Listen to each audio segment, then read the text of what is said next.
Implementation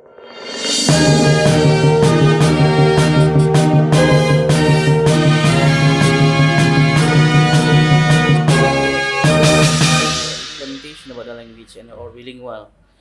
And also, coach, what is important, yeah, for making the language village? Actually, there are some elements that we have to see, yeah, that we have to pay attention for them, for make the language village. Sometimes, yeah, we know, yeah, the people, but we wanna use English language. We have prepared the module, we have prepared the teachers, but when he's run in the real life or the fact, it's didn't running, yeah, because maybe we have teach to the we have teach the vocabulary every day.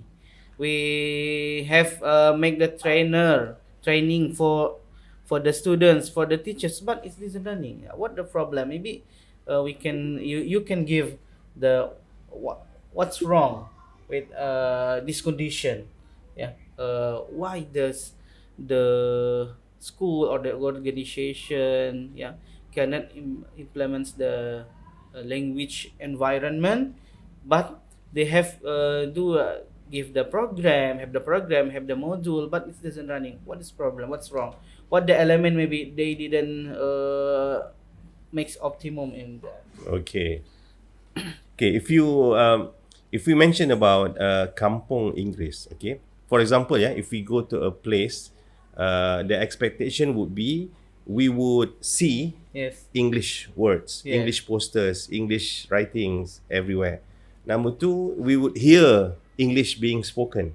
Yes. Those are the what we call it, the visible things and the audible things that we can Yes. hear. So yeah, we have that experience of visiting many schools, many kindergartens who want to make their place an English friendly surrounding. Yes. Most of the time, the focus is putting on posters, putting on banners everywhere. That is good, but the most important part is the sound. What do you hear? Whether they are speaking English or not, because that's the whole idea of being a kampung Inggris where people speak English. Yes. So ideally, it has to be in steps. Okay. So what we do in our bilingual program is to get not just English teachers to start using English, but all other teachers. Yeah. The most important part is inside the classroom first. So get the students to be familiar with the sounds of English. So in a bilingual program, we get science, math, even ustazah, Quran teachers, hadith, Yes. and all other subjects to use English and bahasa at the same time, giving instruction in the class, just to get the students to be familiar. So that's how I see how you can move forward with getting this English friendly surrounding. And then of course there must be a few other steps to be taken, like to keep on the training must be ongoing. Yes. And then there must be some kind of what do you call it, compensate, no, Incentive? incentives. We must provide incentives to encourage them, to motivate them to keep on speaking. Because it's not just about to lift the name of Nahl. It's about for them, teacher as professional teachers, to be professionally upgraded when they start speaking English. For them as a teacher, for them as parents too. They also want their kids to be able to be good at English, right? So those are the things that we have to keep on reminding teachers, so that the best part is that when we also get every single individual in the school to be comfortable. The first thing is the mindset. Yes. Not to have that idea of this is a foreign language. This is just another language. To make it as common as possible, like, it's just English. We don't want to say, oh, that's English. No, this is that's just English. Just to make it as normal. So to make it normal is to make it ongoing, to make it running on a daily basis. And there must not be a day that you do not speak English, because sometimes when some schools they want to make an English friendly surrounding, they call it Wednesday is an English day, once a week only. So that's not good enough. You must do it on a daily basis. So Nahl is not just about the class setting to be English, It has to be from the moment the students wake up in the morning and before they go to sleep. At least it has to be bilingual. Ustaz, the warden at the hostel, bangun bangun, tidur, bangun bangun, solat solat. They must do it bilingual. Or it's time to wake up for subuh. Use two languages so get students to be familiar with the sound. That's what I think. We can go further. We can go detail into this. But Kosha, would you like to add? Um, um, Normally people would worry about the technical part, worry about the module, worry about the syllabus, worry about the timetable. Yes, agree, itu adalah sunatullah. Kita harus buat, kita harus ada usaha-usaha itu. Tapi sebelum tu adalah yang lebih penting, understand the niat. If everyone has the same focus, understand why do we want to have English surrounding in Nahl? Apa manfaatnya? Apa kebaikannya? Apa perubahan yang akan berlaku? Jadi kalau kita nampak the bigger picture dan faham keadaan sekarang, bahawa zaman sekarang, zaman now ni, kalau mahu bersaing, saya bukan cakap nak bersaing untuk dapat pekerjaan yang terbaik, dapat universiti terbaik, itu betul. Tapi kalau kita nak bersaing, nak jaga agama kita ni, pada saat sedang dipijak-pijak, dan kebanyakan yang banyak menentang ni yang memang berbahasa Inggeris. Yeah. Jadi kalau kita nampak ke situ, harapan kita adalah anak-anak ni yang kuat agamanya, yang mantap fardu ainnya, juga bagus dalam akademik dan ada medium bahasa untuk betulkan mana yang salah, untuk luruskan mana yang keliru. Jadi jalannya panjang. Jadi untuk ke situ, langkah yang kita ambil adalah mulai dengan membudayakan penggunaan bahasa-bahasa asing, bahasa Inggeris misalnya. Yeah. Dan mungkin bukan dalam generasi kita we will see the result. Yes. Maybe it will take, because to change the generation it takes time. Mungkin kita dah tak ada, baru nanti anak-anak ni lah will be the one yang be the leaders who will talk and who will speak on behalf of Islam. But kita tahu bahawa, ya Allah, this is what I have done. At least as a teacher, kita dah mulakan satu langkah sikit sahaja. Dan remember, Tuhan kita kan sangat penyayang dan pengasih. Dia tak melihat result tu, dia melihat usahanya. And I strongly believe when all the teachers understand, remember Ibu Yus gave a very good speech, opening remark during our English training camp, right? That pasangkan niat, ini semua ada manfaat untuk ummah, untuk anak-anak kita. If we feel that, insya-Allah, whatever challenges that we have, the program will go on. And whenever we see shortcoming, itu kurang bagus, ini, dia tak akan menjatuhkan kita. Yeah, that is strong. Yes. So pointnya adalah the hard preparation is very important, and at the same time, of course, the technical, the module pun sama penting juga. Yeah, hand in hand.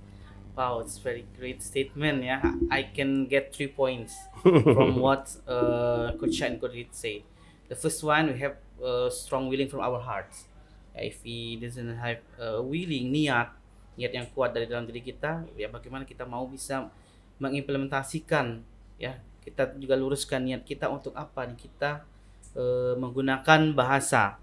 Ya, kemudian yang kedua, ya we have to make the language familiar. Ya, jadi kita harus membuat bahasa itu familiar, ya dari kepada siswa maupun guru. The keyword is practice. Jadi setiap guru harus praktek kepada para santri, kepada para siswa, sehingga nantinya akan terbiasa dan akan bisa menerapkan sendiri. Jadi tidak harus ya kita membuat seperti kata-kata yang ditempel, ya tapi tidak ada prakteknya. Nah itu kadang di sana ada miss, ya yang terjadi, ya sehingga tidak berjalan padahal sudah dikasih vocabulary. Ya,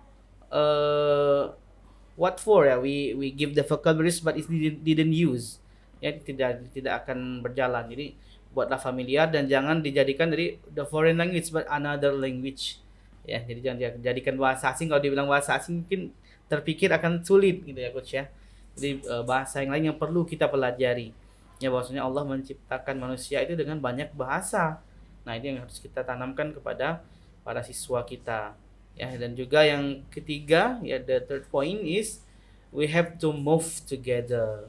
Ya, jangan satu orang saling bergerak. Misalnya ada dibuat dalam satu tempat itu ada koordinator bahasa, coach, in our school ya. Jadi di Nahl ini ada koordinator bahasa Arab, itu ada Ustaz Arizal, di bahasa Inggrisnya ada Ustaz Zadini. Ya, jangan yang berdua ini aja yang bergerak gitu ya. Tapi semua harus mensupport, harus mendukung ya untuk berjalannya program bahasa itu sendiri. Alhamdulillah, masya Allah, ya, luar biasa ilmu yang kita dapatkan. We are going to the next about our training. Yeah, we have down the training for 2 days, training for trainer. Yeah, for our teachers, yeah, to prepare the language camp.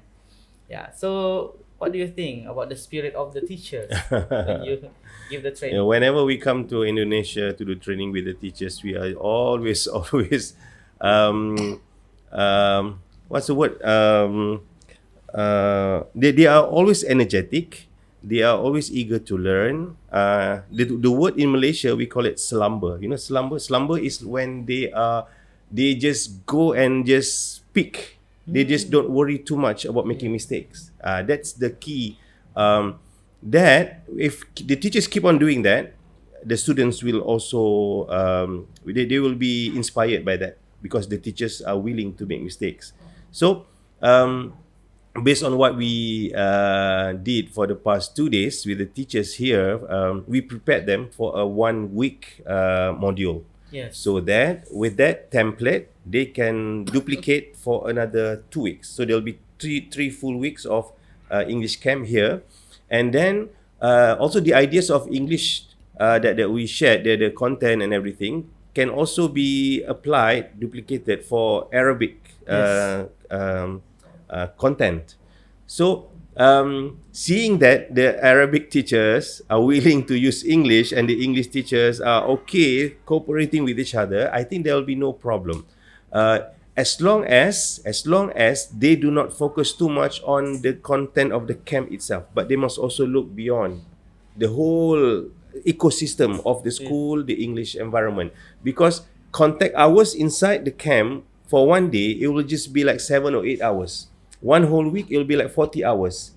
3 weeks, it will be like 120 hours. 120 hours is just enough for them to go to another level, which is, if you look at CEFR standard, it'll just be for A1 to A2, which is gonna be tough if you have two languages, Arabic and English. So the point is, I would really encourage that Ustaz and all the teachers, not just the trainers, during the time of the English week, English camp, all people around must have at least some effort to use English. At the canteen, at the cafe, at the hostel, the imam at the solat, soft, istawu a'tadilu. Come, soft together please. At least that's one shot.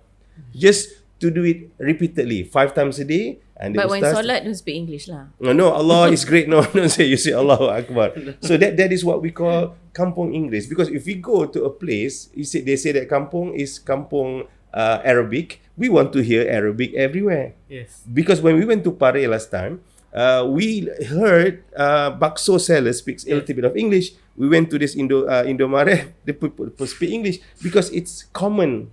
It's nothing, see English. No, it's just common. So that can be done. Do not wait for the camp. Make the camp the whole year. The mindset of you, if you say that English camp is during that time 1 month only, it's not going to work that way. You have to have that mindset of throughout the year. So, but don't put the ambition too high. Don't be too ambitious. And little by little, set a target that which we will help you with that. Okay, Coach Shah?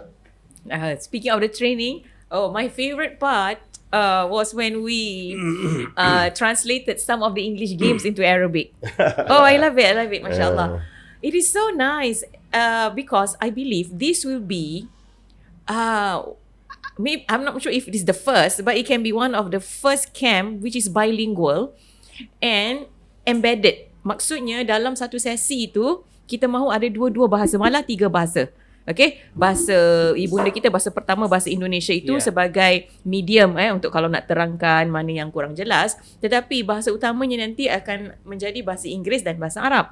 Saya ambil contoh for our podcast viewers. We played a game and the name of the game is Sad, Mad, Glad. Sad, Mad, Glad, okay? Permainan untuk belajar sebutan dan juga ekspresi. So Sad, Mad, Glad, we played the game and we asked the ustaz-ustaz to translate into Arabic. So we got what? Haznan, Ghadban, Farhan. Yes. So that is what we meant by bila ada kolaborasi yang utuh, kerjasama yang baik antara guru-guru bahasa, insya-Allah dia akan jadi sangat mudah kerana untuk belajar bahasa ni kita bukan perlu sesuatu yang complicated, yang rumit. Remember, when we talk about soleh English, pendekatan soleh English adalah apa-apa pembelajaran huruf S itu untuk simple, untuk spesifik. Jangan susahkan, jangan jadikan dia sukar, jangan jadikan dia rumit. Make it simple, make it specific. O is for opportunity.